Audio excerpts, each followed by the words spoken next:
The sky over Charlotte was the color of unprinted paper. I sat across from Dahlia Mercer's immaculate glass desk while she flipped through my promotion portfolio with one hand and signed something else with the other. 27 tabs, 3 years of metrics, client commendations, audit results.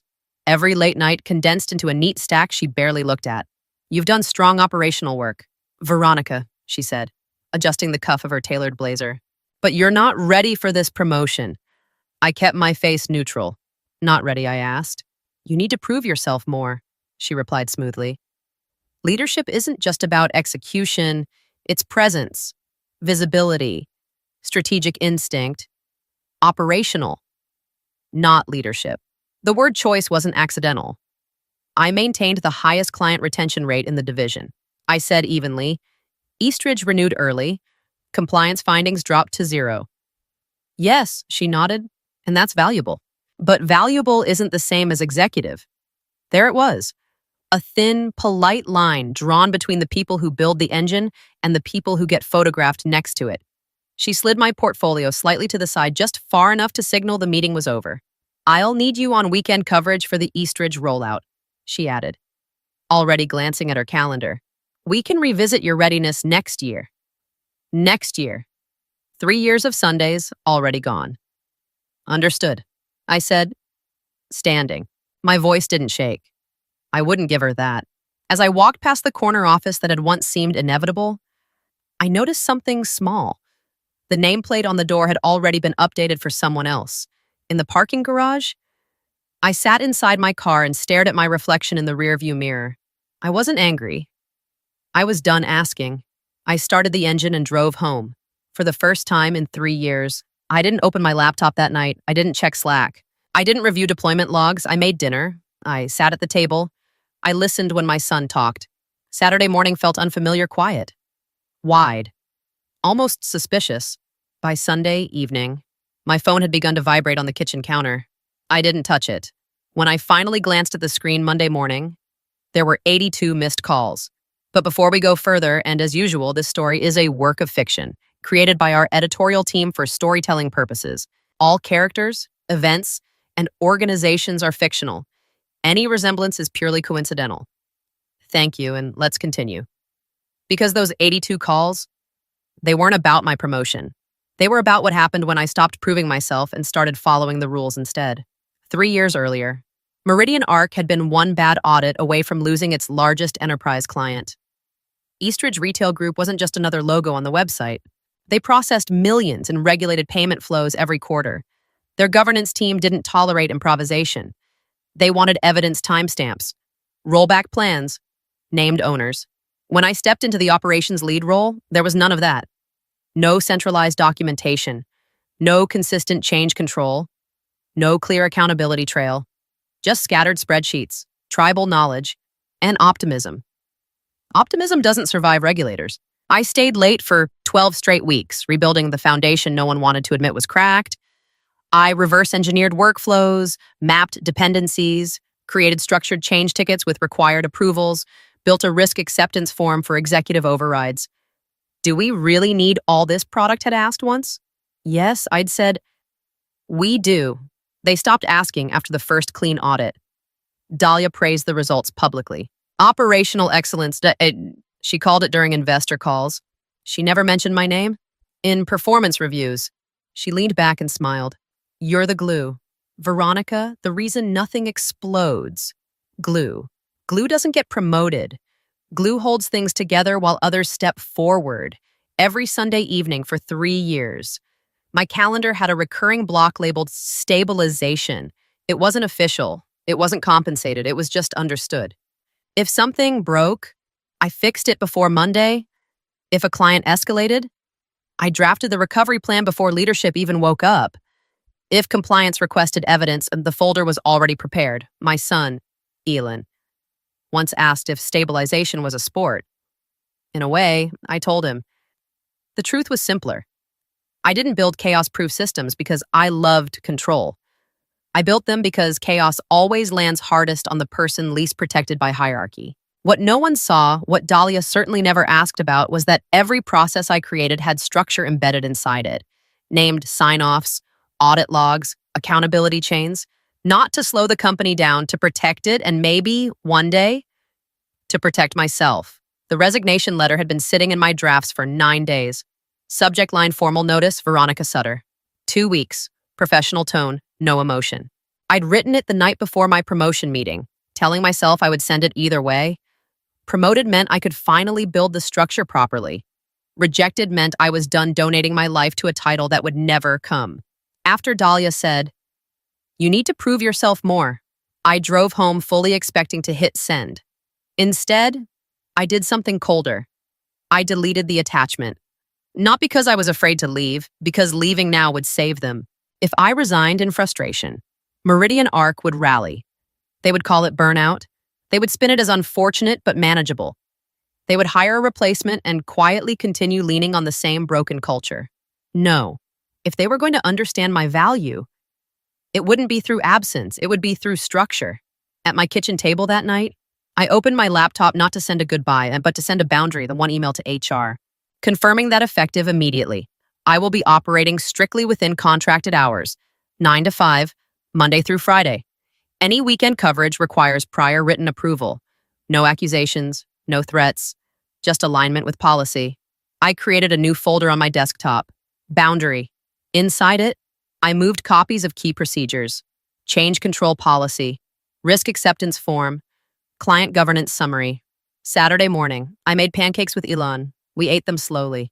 Sunday, my phone began to buzz. Slack notifications, escalation tags, a missed call from product. I turned it face down. For the first time in 3 years, the company had to function without my invisible safety net. And I wasn't quitting. I was staying.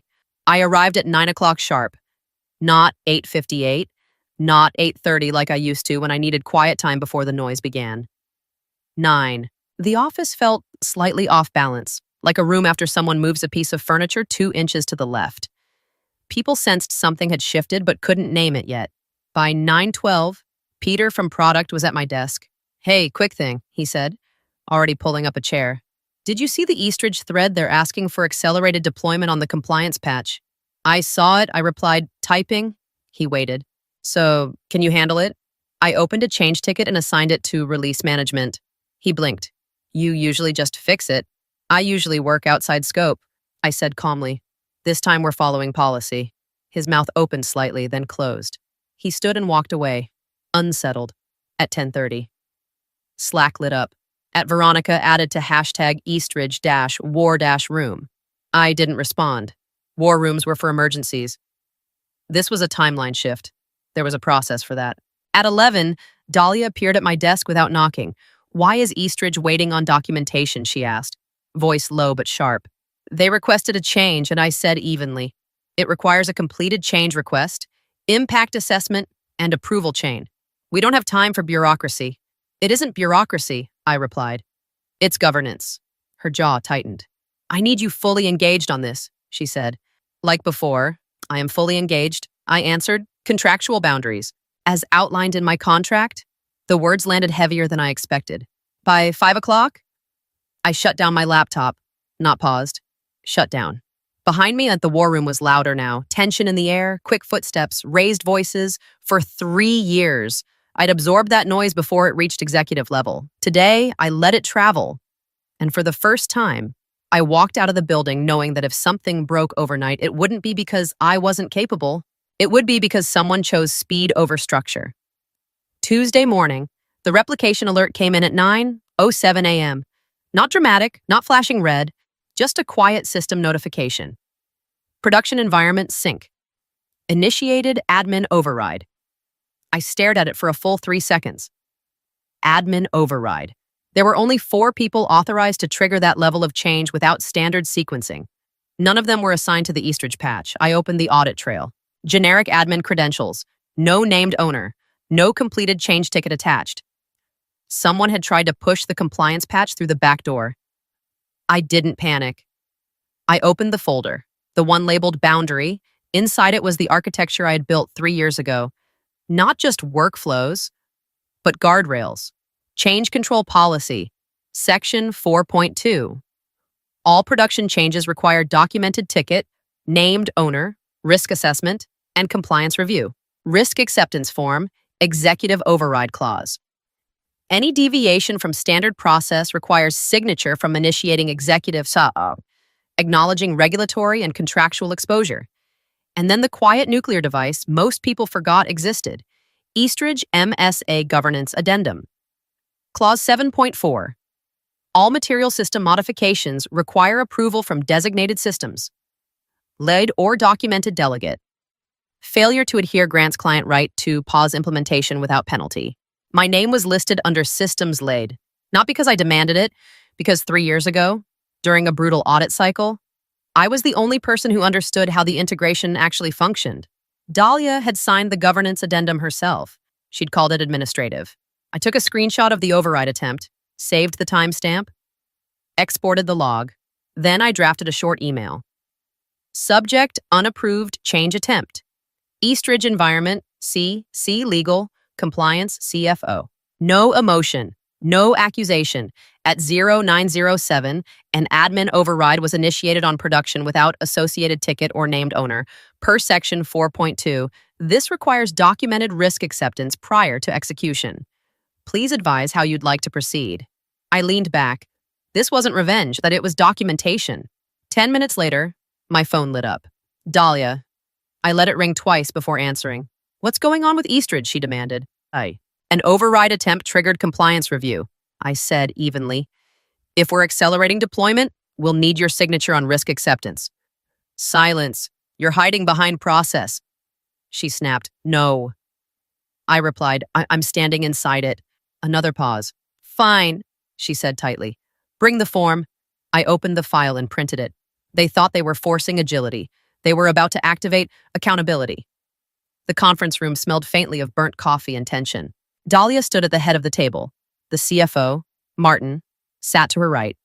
Compliance dialed in remotely, their screen glowing against the glass wall. I placed the printed risk acceptance form in front of Dahlia. You said we need speed. I began calmly. This allows speed. With ownership. Martin adjusted his glasses and scanned the first paragraph. Executive-initiated override of standard change protocol. He read aloud. Acknowledgement of potential regulatory exposure and contractual impact. Dahlia didn't look at him. She looked at me. You want to lead, she said. Then stop hiding behind paperwork. I'm not hiding, I replied evenly. I'm documenting. She leaned forward. This client is worth 8 figures annually. We can't look slow. We'll look slower if they pause rollout for governance breach. I said, Clause 7.4 of their MSA. Martin's head lifted at that. Dahlia's jaw tightened. You're making this adversarial, she said. I'm making it compliant. Silence pressed in around the table. Finally, Dahlia grabbed a pen. If you need my signature to cover your speed, here it is. Consider your visibility documented. The scratch of ink against paper sounded louder than it should have. I took the form back and slid it into my folder. Thank you, I said. We'll proceed in phased deployment during business hours. Impact assessment will be documented before release. Business hours, she repeated. Yes, I answered. Professional detachment. The CFO exhaled slowly, as if realizing something irreversible had just happened. Dahlia leaned back in her chair. You asked for a chance to prove yourself, she said coolly. I met her gaze. No, I corrected.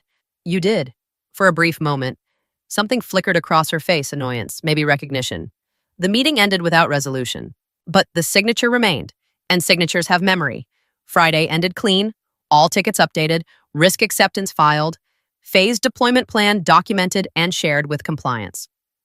At 5:01 p.m., I shut down my laptop. Not sleep mode. Shut down. I drove home without checking Slack. Saturday morning, Elin and I went to the lake outside the city.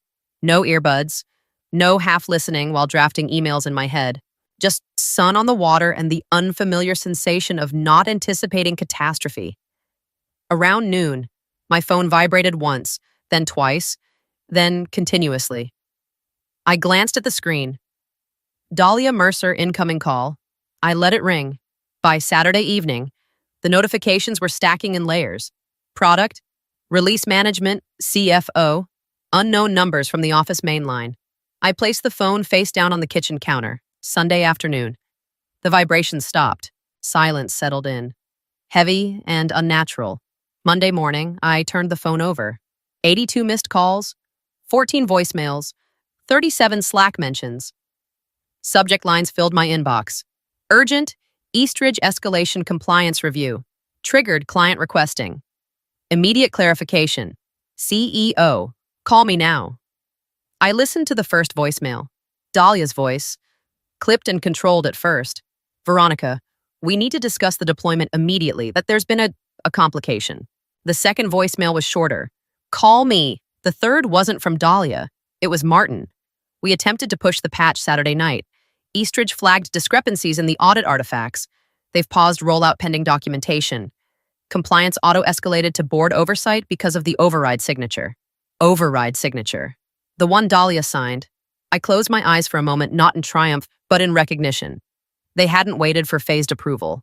They'd bypassed sequencing to prove agility. The system had done exactly what it was designed to do. It recorded. It flagged. It escalated. I showered, dressed, drove to the office at my usual pace. The parking garage felt louder than normal. People moved quickly, avoiding eye contact. When I stepped into the lobby, Dahlia was already there, speaking sharply into her phone. She saw me, ended the call, walked toward me. You need to fix this, she said, voice low but urgent. Now. I adjusted the strap on my bag. I will, I replied calmly. After we review the documentation, her expression shifted from command to realization. For the first time since she told me to prove myself, she wasn't in control of the narrative. The paper trail was, the war room wasn't loud. It was worse. It was controlled panic. Dahlia stood at the head of the table, fingers pressed flat against polished wood. Martin sat beside her, laptop open, eyes flicking between legal emails and compliance alerts. On the large screen, Eastridge's governance team waited silent, unimpressed. And in the top corner of the video grid, Audit and Risk Committee Board Observer. They hadn't been invited. Compliance had CC'd them automatically when the regulatory exposure threshold triggered. I took a seat without speaking. Eastridge's governance director began, on Saturday at 9:42 p.m. A production patch was deployed under executive override, he said evenly. The audit artifact provided does not match the change ticket trail. We are pausing rollout pending reconciliation. Martin swallowed. Dahlia spoke first. This was an acceleration decision made in good faith to meet your deadline. The director didn't react. Your MSA, clause 7.4, he replied. Material changes require sign-off from the designated systems lead or documented delegate. Every face in the room turned slightly. Toward me, I opened my folder and slid a printed page across the table. Risk acceptance signed Friday. I said calmly, override acknowledged, phased plan documented. The Saturday push was not aligned with the signed scope. Dahlia's jaw tightened. You were unreachable all weekend, she said sharply. My contract hours are 9 to 5, I replied. Weekend coverage requires written approval. The board observer finally spoke. Was the override executed outside the documented mitigation plan? Martin answered before Dahlia could. Yes. Silence.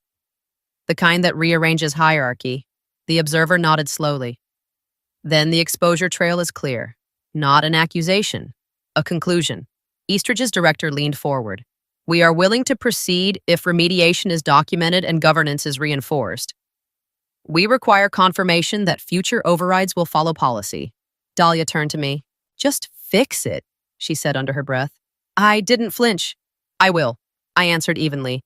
After structural controls are formally reestablished. The board observer glanced at Dahlia. Effective immediately. Change governance reports directly to risk committee oversight until further notice. There it was. Not a demotion, not a spectacle. A shift. Paper over ego. Authority rerouted through documentation. I closed my folder. For 3 years, I had absorbed instability quietly. Today, the system absorbed it instead, and the board had the email chain to prove it. The formal meeting happened the next morning. No war room, no raised voices, just Dahlia, Martin, and a member of the board's risk committee seated at the far end of the table. Dahlia spoke first. We're restructuring operational governance effective immediately, she said, tone carefully neutral. We'd like you to step into a newly created role, Director of Operational Governance. I didn't respond. She continued. Reporting line adjusted, authority over change control enforcement, direct visibility to executive leadership. Define authority. I said calmly. A flicker of irritation crossed her face.